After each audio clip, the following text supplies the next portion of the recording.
আপনাদেরকে এখন আমি দেখাচ্ছি, এটা খুলনার বিভাগীয় কমিশনারের বাসভবন।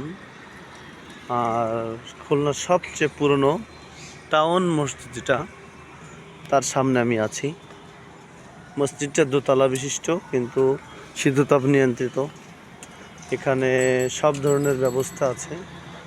আপনারা দেখছেন এখানে সবুজের সমারোহ, এখানে সবুজের সমারোহ, এক কথায় সব ধরনের ফলমূল গাছ, কার পার্কিংয়ের স্পেস সহ সব ব্যবস্থা রয়েছে এখানে।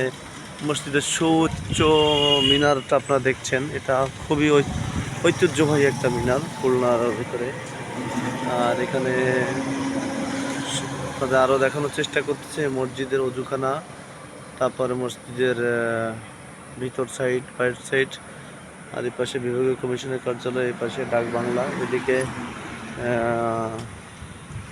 জেলা দায়রা জজ কোর্ট। এটা সিভিল সার্জন একটা গাড়ি দেখছেন।